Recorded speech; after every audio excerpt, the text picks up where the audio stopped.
Chapter 3. Chapter 3 is all about logic. Okay, so my elementary ed people who've had number theory, you're going to see some overlap in this chapter as well. If you've had critical thinking here at OBU, you're going to see some overlap with that class. If you have or you are in philosophy, there might be some overlap there too. So there might be some of these, we're getting dreaded expressions over here. I'm so sorry. Okay, well, we'll see. Okay, so we're starting in this section with statements and quantifiers. So first, just a definition. A statement is simply a declarative sentence that is either true or false. And I'll give you an example. I ate cereal for breakfast.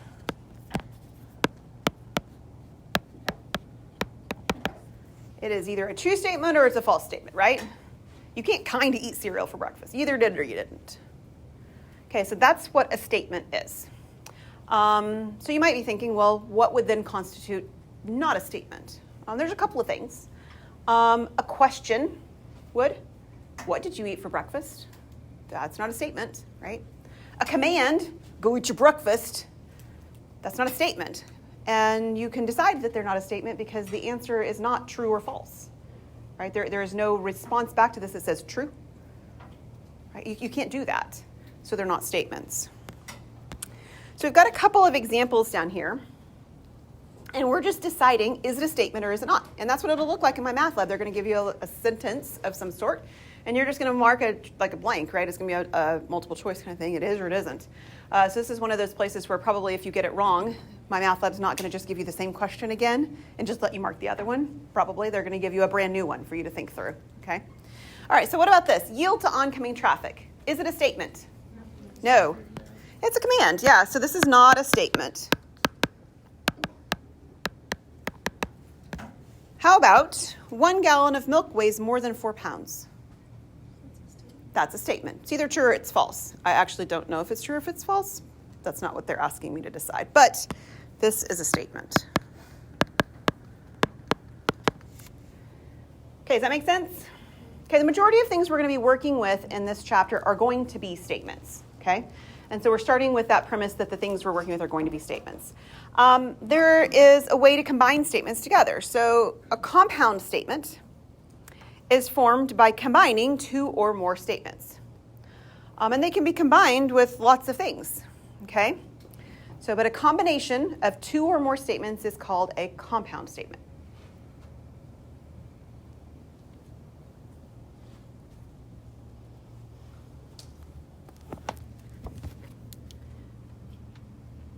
Now, what we combine them with are called connectives.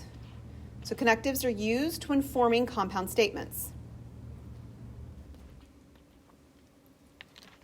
Some of them include the following: and, or, not, but, if then. There's other phrases that are similar to these that we use. It's probably important to sort of be aware that while there's a whole list of them, and the list could continue if we wanted to keep working with, English. English likes to use lots of words for the same stuff, right? It's really difficult for non-native speakers because of that. But there's really only 3 types of connectives. One of them is and. One of them is or. And the other one is if then. Anything else that we use actually puts it into the same category as one of these 3. So I'm going to give you an example with the word but. All right. I ate cereal for breakfast, but I was still hungry. That's a compound statement, right? I ate cereal for breakfast, I was still hungry.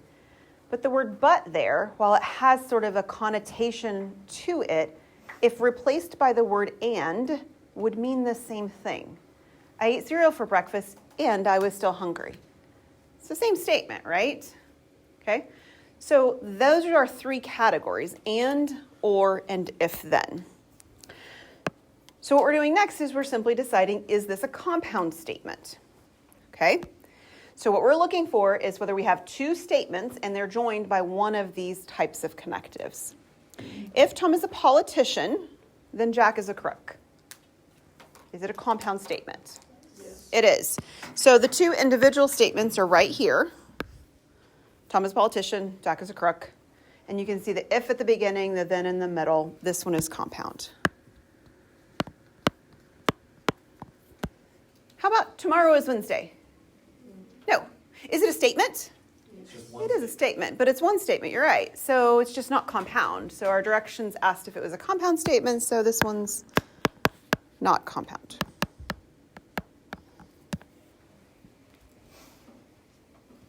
Okay, so far so good? All right.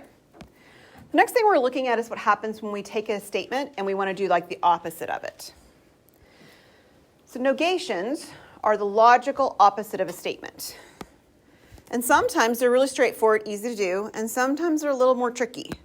So I'm going to use the same statement I started with before, which was I ate cereal for breakfast.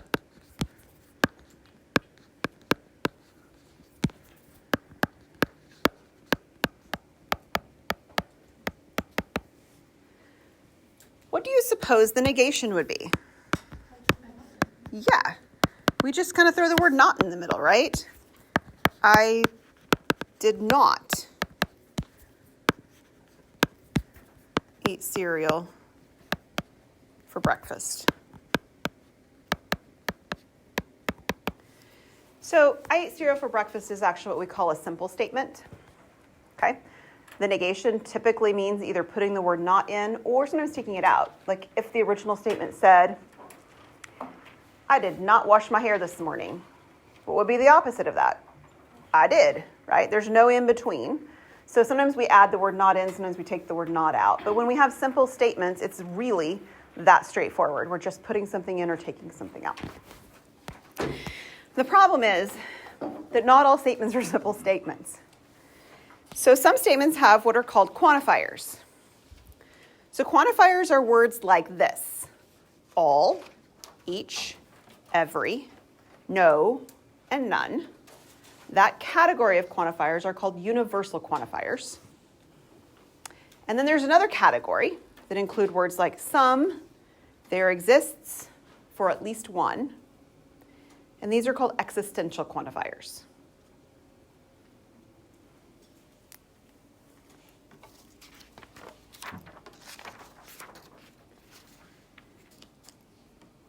What you need to know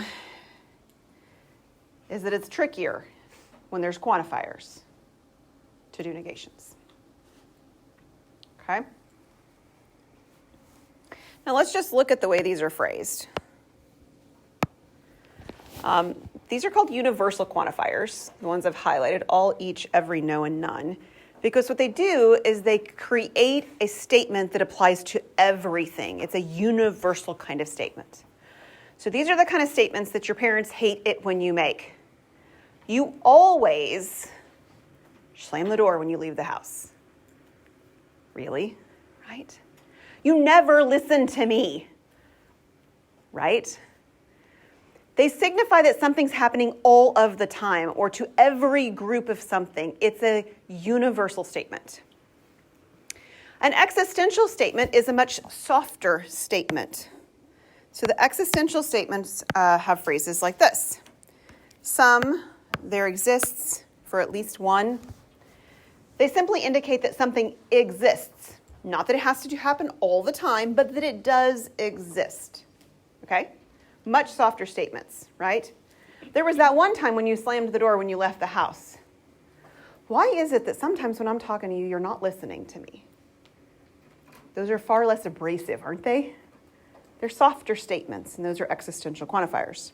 So we have to be really careful when we use these kinds of quantifiers, and we have to create a negation for them. So let me give us an example of one, and we'll do the negation, and then we'll kind of talk about the process that we always use, and this word always is appropriately stated, when we make negations with quantifiers.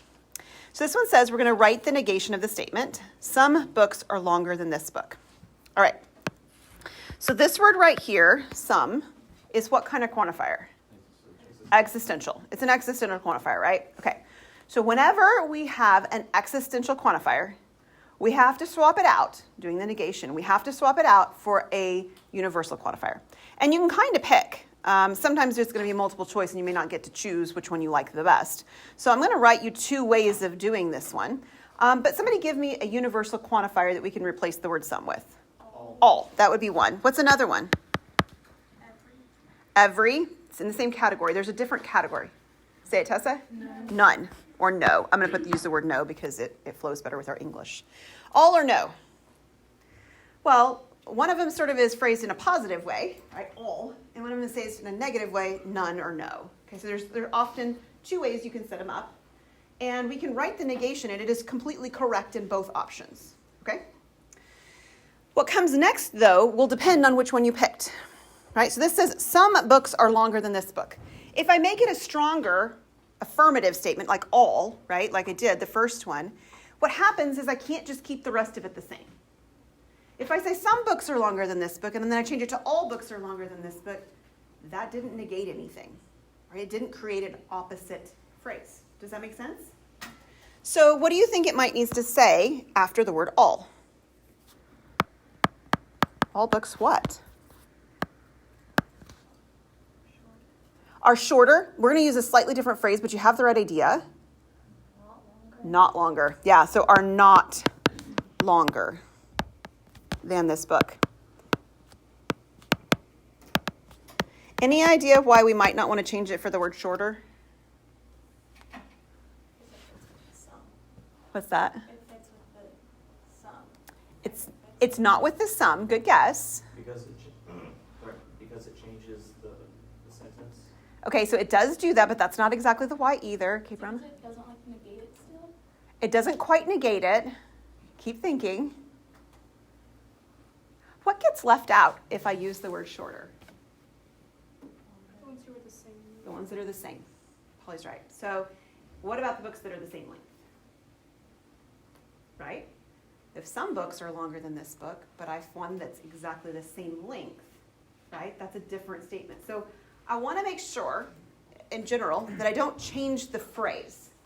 We can put the word not in, but we're not going to change longer to shorter, taller to shorter, like heavier to lighter, those kinds of things. We're not going to actually change the words. We're just going to add nots when we need to or take nots out when we don't. Okay, now take a look at the second one, though. So all books are not longer than this book. That is a negation. It's a little awkward, actually. The other one in this case is a little more natural to how we speak English. No what? Well, if I changed the sum to no, I've already done the negating part. Are you with me? If I actually write out what's left exactly like it is a negation. Some books are longer than this book. No books are longer than this book. That's the opposite.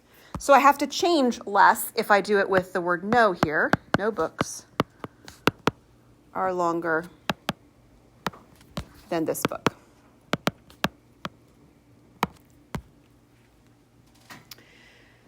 So what do you think would happen if we'd started out with a statement that had a universal quantifier in it? Like, what'd you have? Oh, you don't want to give me an example. You just want to be concerned. Okay. What if I said, do I have this example later? No, I'll use this example. What if I said all dogs go to heaven? What would be the opposite? Well, the word all needs to be replaced by what? Some. Some, or there exists, or at least one. So we don't change all into none. Why not? Because they're both universal quantifiers. So you have to make sure you change the type of quantifier. So all can become some. We'll use some because that's the simplest one to say, some. All dogs go to heaven. So what would be the opposite if I were it with some? Some dogs, what? Don't go to heaven. Right? So this is what happens with your parents or with you if you make these kind of generalizing statements. You always slam the door when you leave the house. What does it take to make that wrong? What does it take to make it exactly wrong? One time. Tessa's got it. It's one time. All it takes is one time for you to shut the door nicely. And the statement is no longer a true statement. Are you with me? All it takes is one. So we have to change it to that universal quantifier. Now let's take a look at what happens when we have a statement in a mathematical like this. These are not the majority of what you're going to see, by the way, but just so that you know, because there is some of this that goes on. So if we want the negation of the inequality, and it doesn't want us to use a slash symbol. So what they're telling you can't do is this.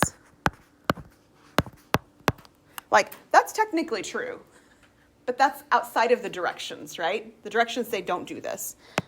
Why? Because they're wanting you to do it a different way. Okay. Yeah, they're just indicating they want it done in a different direction, a different way. So this one says x is greater than or equal to 5.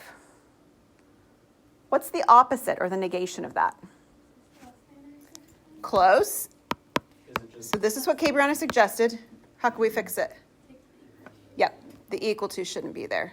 Is that what you're thinking too, RJ? yeah, just x, Excellent. just x is less than 5. Yep, x is less than 5. And if you think about this from like a number line perspective, what this does is it splits the number line. 5 and bigger, 5 and less. If one of them has an equals, the other one won't. Okay, so that's what we're doing if we're looking at a negation for an inequality. Okay, we had taken a look before at different types of connectives, and I want to make a table for them so that you can see some symbols that are used. So the connective categories are and, or, and if then. These are our 3 categories. We're going to use I'm going to write another one in here. It's not actually a connective, so I'll sort of write it either below or on top of my chart. It's the word not, and we'll talk about that in a second. Just because it's got a symbol, so it's kind of nice to put it all in the same box, even though it's not really connective. So the symbol for and is actually an upside down V. If it helps, again, mnemonics are helpful to me to remember, is it kind of looks like an A without the line through it. A for and. Okay, so it looks like this. Or is actually the letter V. And another way that you can maybe try and remember is we did in chapter 2 have some symbols with intersections and unions for ands and ors. Do y'all remember that? The and intersection looked like this. It's going the same direction. And the or union looked like that for union, right? They're showing up in the same direction, so that's kind of helpful. The symbols that we're going to use are actually these, but these are sort of the analogs to what we just did before. If then is going to actually use an arrow. And you'll see how that one's written when we get to some more examples in section 3.3. The symbol for not, which comes up with negations, right? So not has to do with negations, which is what we were looking at in the previous couple of slides, is actually a tilde symbol. So if you're looking on a keyboard, the tilde symbol is usually in the top left-hand corner. It's usually a shift function. You have to hit shift first to get it kind of thing, but that's the tilde that it's talking about, okay? And the type of statements that each one of these are. So they have names. This and one is actually called a conjunction. An or statement is called a disjunction. And an if-then statement is called a conditional.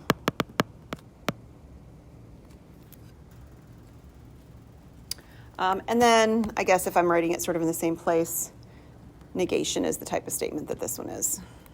It's not a compound statement with connectives, but it's called a negation. There we go. I think that's good enough.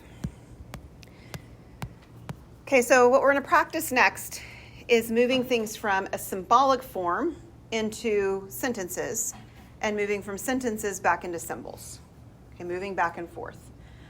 So we've got some statements that are defined by letters. P is the statement, Leah is a teenager. Q is the statement, Joe is a lawyer. Okay? And it says it wants to translate the compound statement into words. So when we see this tilde at the beginning, we know we're going to throw the word not in there. Okay? So what does P represent that it described to us? Leah is a teenager. So what is the negation of Leah is a teenager? Is not. Yeah. So this is going to start with Leah is not a teenager. Okay, the next thing we encounter is this upside down V. What word does that represent? And. So we write down and. Now, the basic statement that's coming next is the statement Q. What does Q say? Joe is a lawyer. So what is the negation of Q going to say? Joe is not a lawyer. Not that it matters, but mine says Tom.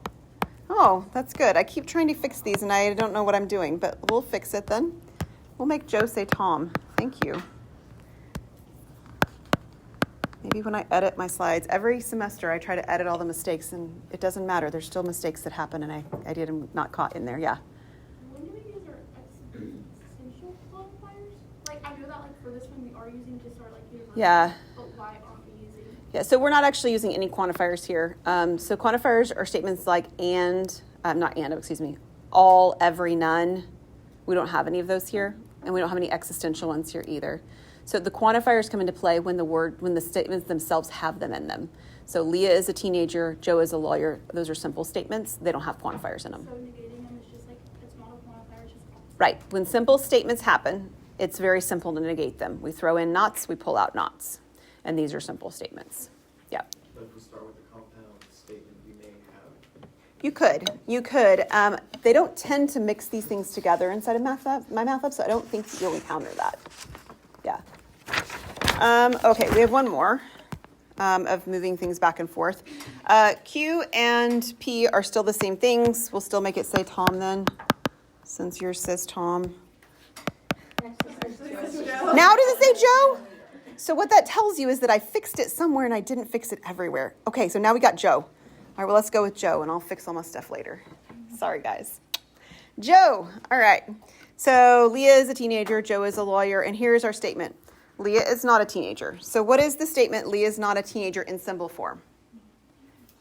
Tilde P, or we can say not P, right? Tilde P. What do I do for the word or? I do a V. And then Joe is a lawyer, Q.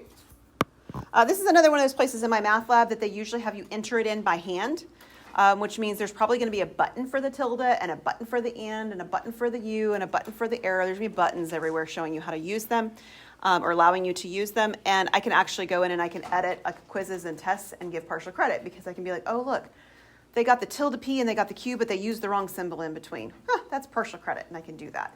So this is one of those things we'll see here with us. Quick question. Yep. Who actually uses this? You use it in logic statements, and we're going to get more into that in the rest of this chapter. So hold tight to that question. We'll see more. Okay? I can tell you some of the people who use it are actually lawyers when you're making statements. Not the symbols part of it, but the way that we're going to be using our negations and our statements and our quantifiers and stuff. Yeah. Wait, So, who uses symbol? like in court, the way you're creating arguments. Shorthand, a court reporter would probably use some things like that. That's probably true too. Makes sense. Yeah. So anytime you think about like what you guys do with your phones with shorthand, this is just shorthand with this context, right? So yeah. Okay. All right, a couple more questions in this section. These are actually ones where we're going to decide if the statement is true or false. Okay, so it says decide if the statement involving a quantifier is true or false. And some of this particular one is actually going back to something we did do in chapter 2. It's going back to that picture of our number system. Do you remember it? Had the real numbers and the rational and irrational and whole numbers and integers. Do y'all remember that? Okay, so this is what we're going back to here to think about this. So it does have a little bit of overlay, and you're going to see that throughout this stuff is that there's no direct, like, if you screwed it up before, you can't get it right now kind of thing, but there is going to be some interplay sometimes in the sections, and this is one of those places. All right, this says all irrational numbers are real numbers. So do you remember our picture? Where were the irrational numbers? They were on the far right side, and it was this little bitty sliver. That's how I drew them because it didn't have a lot of space. What kind of numbers are irrational? Pi. Like decimals. Square root of 2. Not decimals, but decimals that don't repeat and don't have pattern to them. Sure, those kind of decimals, which come from like square roots. We also had the number e show up there, if that's a number that makes sense to you. Those kinds of numbers. Okay, so that's over on the right-hand side. But the whole big picture was what? Do you remember? All of them together, and that's the real number system, right? So the entire big picture is the real number system. So over here, the sliver, the irrational numbers, are all irrationals in the big square picture of reals. Yep, they are. Okay? So real numbers are broken down into rational and irrational, which means irrational numbers are part of the real numbers. If it's irrational, it's real. So this is a true statement. Let's try the next one. Whole numbers. Do you remember what whole numbers are? 0, 1, 2, 3, 4. Very good. Okay, so those are the whole numbers. Are all whole numbers positive? No. What fails? 0. And this was one of the places where even on the test, some of you are still putting zeros or not putting zeros in places. You just forget. It's one of those things that are easy to forget. So this is false. And just as a reminder to yourself, you can tell yourself why. The example is 0. This is not positive. It's not negative either, by the way, but it's not positive. So it fails to actually meet all the conditions that this is describing. Okay, any questions?